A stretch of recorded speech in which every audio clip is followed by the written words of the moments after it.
Cuando hablamos de la organización del Estado de Costa Rica, hablamos de la estructura de poderes, por un lado, como son la construcción del poder ejecutivo, la construcción del poder legislativo y la construcción del poder judicial, su organización y su evolución. Pero también tenemos que hablar de la forma en que eso fue dándose lentamente, porque al inicio de la independencia, el proceso político del país estuvo asociado también al desarrollo de grupos económicos y de la gestación de lo que podríamos llamar las clases sociales económicas en Costa Rica con aspiraciones de poder político. En parte porque la actividad económica de la colonia había generado grupos de poder económico.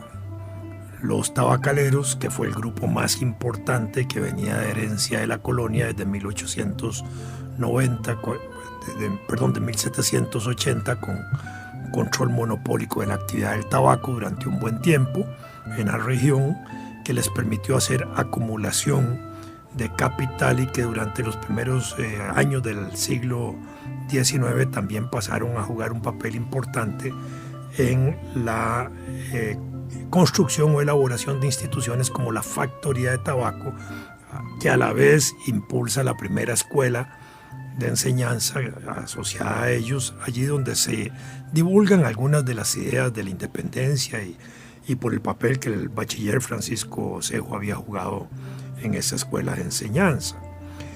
Y por otro lado, porque se venía desarrollando ya el café como una actividad importante a inicios del siglo XIX, con las primeras cosechas documentadas con los últimos gobernadores coloniales, y que con motivo de la independencia del Estado de Costa Rica, una vez que adquiere las tierras que pertenecían al rey de España, que pasaron a ser tierras estatales, empieza a facilitar la colonización agrícola, dando tierras, dando almácigos para cultivar las tierras y eximiendo de impuestos y de otras cargas tributarias a quienes fueran a cultivar café. Y así se inicia toda la expansión del cultivo cafetalero en el Valle Central hacia el oeste, hacia la región de San Ramón, casi hasta 1860-70, con más fuerza, y después de 1880 hacia la región de Turrialba, es donde lleva el impulso principal de la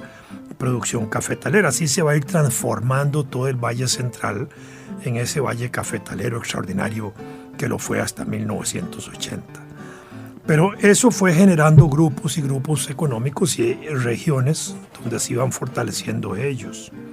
Desde el punto de vista del desarrollo de ciudades, también eso fortaleció las ciudades que ya se habían formado al final de la colonia, porque San José, Heredia, Alajuela y Cartago, como núcleos principales en el Valle Central, ya se habían formado antes de la independencia, y cuando sucede la independencia son lugares activos y lugares importantes, incluso donde se lleva a cabo una buena parte de la discusión alrededor del proceso de la independencia, constituyéndose los bloques de San José y Alajuela y Heredia y Cartago respectivamente en torno a esa discusión.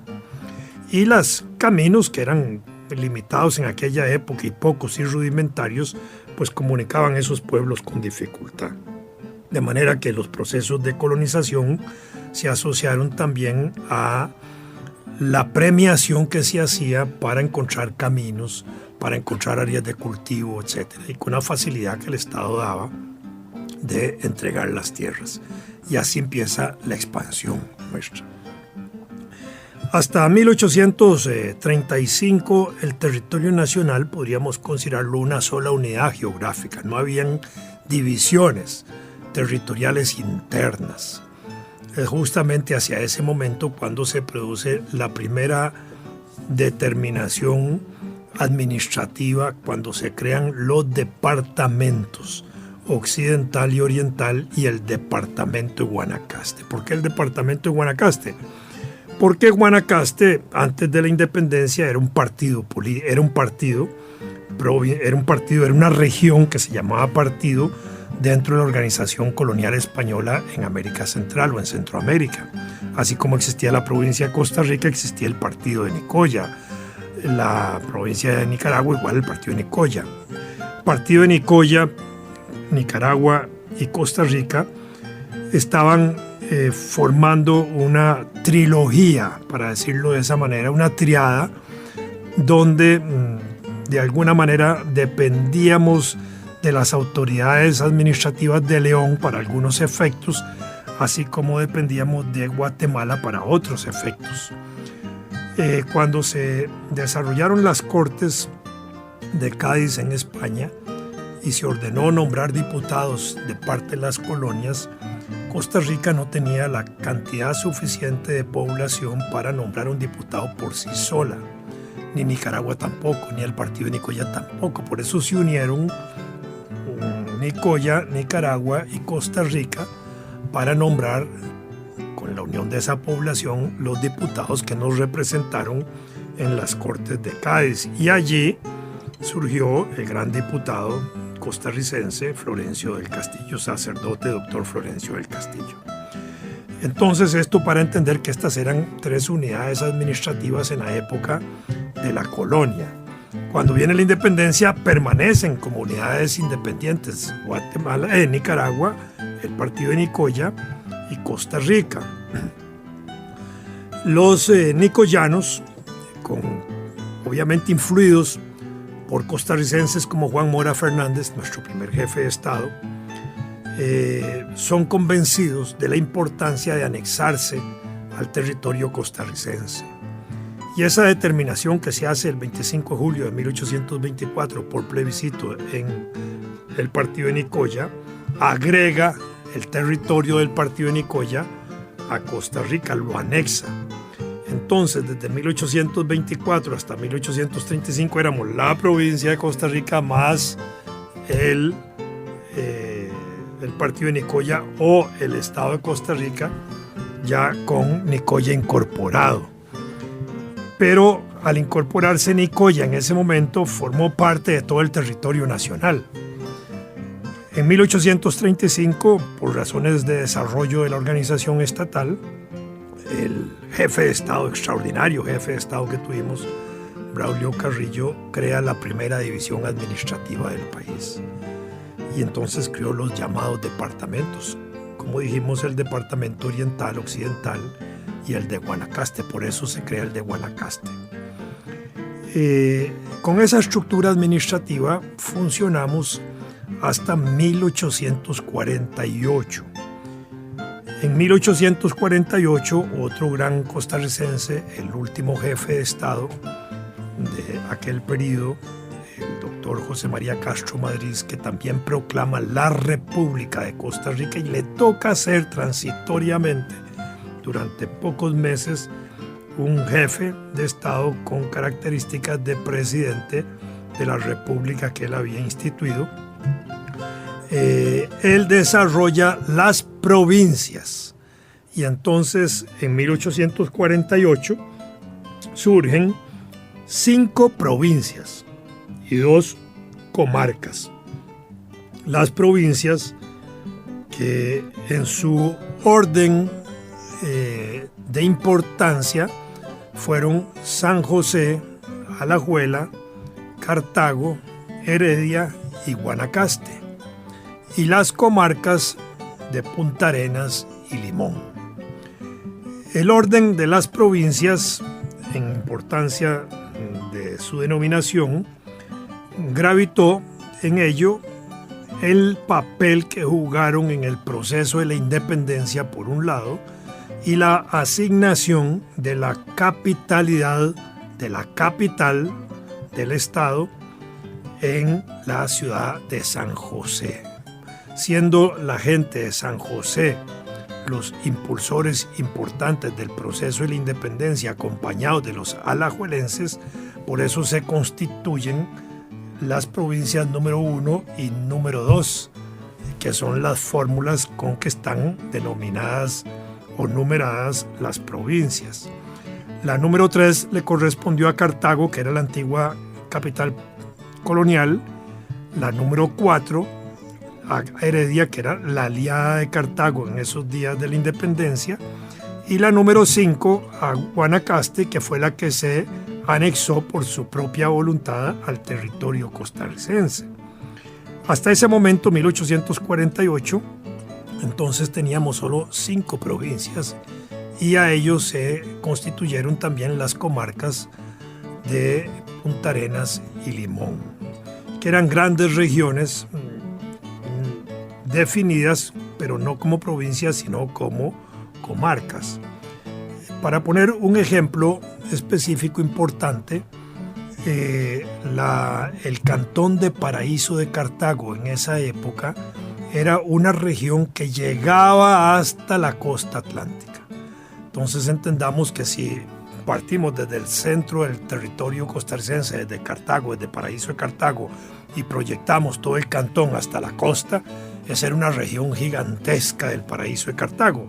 Lo que va a suceder posteriormente en el tiempo histórico es que se va a ir fragmentando los distintos cantones que existían en esa época, dando orígenes a nuevos cantones y estos nuevos cantones dando a nuevas regiones y esas nuevas regiones permitiendo poco a poco la evolución hacia la constitución posteriormente de la provincia de Limón y de la provincia de Punta Arenas.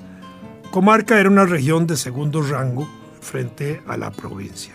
Eran regiones que no tenían una definición importante desde el punto de vista administrativo, sino que eran regiones que probablemente se denominaron así por la ausencia de población y por la ausencia también de autoridades a cargo de ellas. Pocos años después de declaradas las provincias, en 1848 se declaró la provincia de Punta Arenas y la de Limón fue la última en declararse, que se hizo alrededor de 1901, 1902, cuando ya se tomó la decisión de elevar a rango provincial la provincia de Limón. Entonces tenemos el territorio costarricense como el gran paraguas que nos cubre a todos los costarricenses, y tenemos las provincias que poco a poco van, los departamentos territoriales y después las provincias, que son las microrregiones que dentro del territorio costarricense nos van definiendo con la particularidad a cada grupo de costarricenses que nacemos en esas regiones y que quedamos adscritos por nacimiento a ellas. Los que nacemos en la provincia de San José tenemos la cédula número 1, los de Alajuela la número 2, Cartago la número 3, Heredia la número 4, Guanacaste la número 5, Punta Arenas la número 6 porque fue la sexta provincia en hacerse, y Limón la número 7. Aquellos que tienen cédula número 8 son los que se nacionalizan en Costa Rica, que no nacen en ninguna provincia de Costa Rica, sino que han nacido en otros países, pero que asumen la nacionalidad costarricense, o aquellos que por alguna circunstancia especial no fueron inscritos debidamente y entonces son inscritos posteriormente y entonces tienen ese número en su respectiva cédula, porque no tienen otra fórmula. Las cédulas, para entender también la forma como nos identificamos los costarricenses, corresponden entonces el primer número a la provincia a la que pertenecemos. El segundo número es el número del tomo en que estamos inscritos en el registro civil. Y el registro civil es una institución que se crea en 1888, que es una de las instituciones más importantes para definir también parte de la nacionalidad costarricense, porque es la institución que va a empezar a registrar por nacimiento, por matrimonio y por defunción a los costarricenses. Entonces, cada costarricense que nace es obligatorio que sea inscrito en el registro civil y para eso se lleva un registro por provincias y cada provincia lleva tomos. Entonces, los primeros 3 números, o ahora 4 números de las cédulas corresponden a los tomos de cada provincia. Entonces, uno aparece número 1 y después un número siguiente que corresponde al tomo en que uno está inscrito de esa provincia. Hay un segundo número, un tercer número que no aparece en las cédulas, que es un número invisible en las cédulas, pero que sí existe en la organización del registro civil, que es la página en que uno está inscrito en el registro civil. Entonces aparece el número de la provincia, el tomo y la página. Y dentro de la página pueden haber 2 o 3 inscripciones de personas. Entonces eso es lo que se llama el asiento final. Ese es el último número que aparece en la cédula. Entonces uno aparece el número de la cédula correspondiente a la provincia, el número del segundo grupo de números, que es el que atiende el tomo en que estamos inscritos dentro de esa provincia, y el tercer número de grupos de números es el que nos dice cuál es el asiento en que estamos en la debida página de eso, porque en una misma página podemos haber 2 o 3 inscripciones de costarricenses. Eso se va haciendo después de 1888. Antes de 1888 el registro de costarricenses se hacía a través de los registros parroquiales, que son muy importantes en ese sentido, los archivos de parroquias. Y si alguien quiere estudiar ascendencia de uno, genealogías, procedencias de familiares antiguos, hasta 1888 se acude a los registros de Estado, y antes de 1888 se acude a los registros eclesiásticos de los archivos que llevan las diferentes iglesias. Porque la iglesia es una fuente muy importante de información, porque la iglesia siempre ha llevado esos registros, porque la iglesia, en primer lugar, en el caso nuestro, una tradición católica impuesta por España, la iglesia estaba organizada para llevar control de sus miembros, y ese control de sus miembros se hace desde la acción del bautismo. En el acta bautismal se hace un documento en el cual el niño es técnicamente inscrito dentro del catolicismo. Entonces la fe de bautismo, el acta de bautismo, se lleva con inscripción en libros especiales de la iglesia, donde se va llevando el registro de la feligresía católica. Dentro de la iglesia igualmente se llevan otros registros paralelos de cada persona, como es el registro de confirmación, el registro de matrimonio y el registro de defunción eclesiástica. Durante ese periodo, hasta 1888, la iglesia era la que llevaba esos registros. Antes de la existencia del registro civil, prácticamente todas las personas eran inscritas en los registros eclesiásticos. Difícilmente alguien podía escapar a ese registro por la presión social que significaba la iglesia como institución fuerte que lo era. Es a partir del siglo XIX y a partir del movimiento en que empiezan a producirse las separaciones iglesia-estado costarricense, y con la existencia del registro civil, que las personas que no eran de culto religioso católico podían entonces inscribirse directamente en el registro civil, que es el único registro válido de reconocimiento de ciudadanía, por lo menos desde 1888 hasta hoy. Si una persona hoy no está inscrita en el registro, es como si no existieran los efectos costarricenses.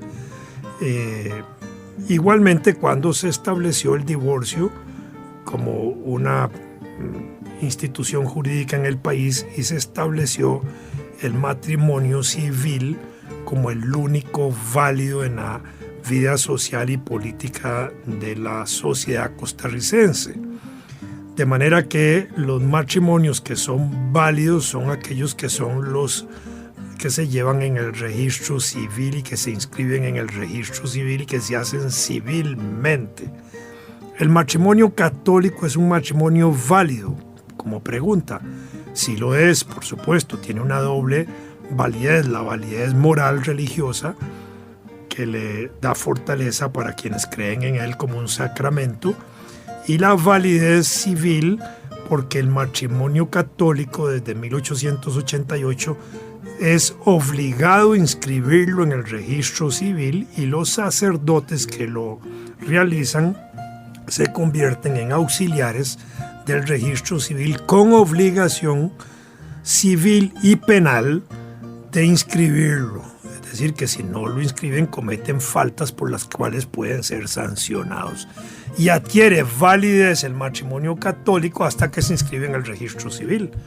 Por eso allí se emiten hoy las constancias hoy de todos los matrimonios realizados en Costa Rica, tanto en el ámbito de la iglesia como en el ámbito civil.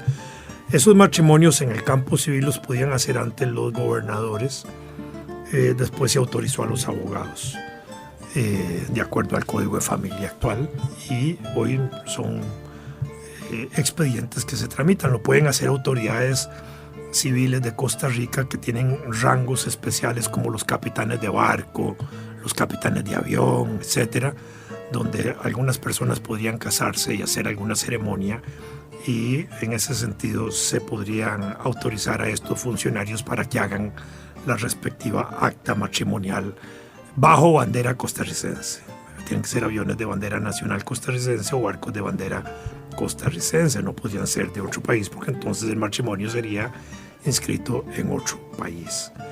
En ese sentido, el registro civil, que es una institución que se organiza a finales del siglo XIX, es una de esas organizaciones que contribuye a ir formando esa personalidad de los costarricenses, esa identidad nacional que se fue constituyendo en parte con la estructuración en esto de las provincias. Al interior de las provincias se fueron desarrollando los cantones, que fue una cosa muy importante también, porque fueron una región pequeñita dentro de las provincias donde se produjo un nivel de vida democrática ciudadana muy significativa y participativa en aquellos años. En la segunda mitad del siglo XIX los cantones fueron fortalecidos como unidades políticas administrativas, especialmente en la época del general Guardia, a partir de 1870 hasta 1882. Y el fortalecimiento de los cantones produjo también una distribución de poder, porque se fortaleció la autoridad política cantonal. Y al fortalecer la autoridad política cantonal, se quitó presión sobre la autoridad política nacional. Hasta 1871, en Costa Rica, de acuerdo al gran historiador Rafael Obregón Loría, hubo más de 60 conflictos político-militares y hubo 11 constituciones, lo que refleja en esos primeros 50 años de vida independiente una gran conflictividad política en la lucha por el poder, y que se manifestó en esos conflictos político-militares que tuvieron las formas de golpes de Estado, de intentos de golpes de Estado, de rebeliones de cuarteles, de conflicto entre ciudades, de la lucha por establecer la capital en San José, de invasiones externas como la de Morazán, la de los filibusteros, expulsiones de políticos nacionales, fusilamientos de costarricenses importantes en el país, entre ellos el propio gran gobernante de Costa Rica, presidente de Costa Rica, Juan Rafael Mora Porras, y el general Cañas. Eran héroes de la guerra de 1856 que poquitos meses después de haber terminado aquellos acontecimientos los fusilaron en 1860. Entonces ese tipo de contradicciones tan importantes era parte de la expresión que se daba en torno a la lucha por el poder. Y cuando hablamos de que hubo casi 11 constituciones entre 1821 y 1871, en promedio una cada 4 años y 8 meses, aunque algunas duraron poco tiempo, meses o semanas, y otras duraron hasta 10 años, en el fondo lo que se expresaba era una manera de organizar el país, una manera de percibir la organización política del país y de la estructuración política del país que se hacía a través de cada constitución. Uno podría preguntarse, ¿es que las constituciones eran tan diferentes? No, todas las constituciones son un cuerpo normativo muy parecido, tienen una misma estructura, lo que varían son detalles en algunos aspectos de poder ejecutivo, poder legislativo, poder judicial o de la forma de acceso al poder. Y esas eran las distinciones que provocaban esas cantidades de constituciones y esa conflictividad política que se expresó de esa manera, en esa inestabilidad político-institucional que se dio durante esos primeros 50 años de vida independiente, donde jugaba aspectos importantes el ejército, pero no de una manera dominante. No dominaron los militares en todo ese proceso de conflicto político, institucional y de acceso de gobernantes al país. Si uno revisa la lista de gobernantes de Costa Rica desde 1821 hasta 1870, casi no hay militares en la estructura gubernativa, pero estuvieron ahí, detrás, en los conflictos, en la lucha política, pero los que ascendían eran civiles. Ese es un rasgo muy importante del desarrollo institucional de la Costa Rica del siglo XIX. Con Guardia, que es un general que asume el poder, él se rodea en primer lugar de civiles, todo su gabinete era de civiles. Controla el ejército, le impone el código militar que lo regula y le establece reglas de comportamiento dentro del Estado y somete a los libertarios a un poder civil, cosa que ya había hecho don Jesús Jiménez, el gobernante anterior a él. Y por otro lado, le otorga poderes importantes a los alcaldes, con lo cual diluye la lucha por el poder central, distribuye poder y facilita mayor estabilidad política en la organización del país. A esto contribuyó también, a partir de Guardia, las exportaciones de café a Europa, que ya se habían desarrollado desde 1843, la estabilidad económica que ello produce en el país, que se acompaña justamente de esa estabilidad política posterior, debido a que después de 1870, cuando llega Guardia al poder, hasta 1948, casi no hay conflictos político-militares institucionales en el país, haciendo excepción del golpe de Estado contra el gobierno de Alfredo González Flores y algunos otros levantamientos político-militares. El país vive un proceso de estabilidad extraordinario y se producen técnicamente cambios de gobierno cada 4 años, especialmente fortalecido ese proceso después de 1890 hasta nuestros días.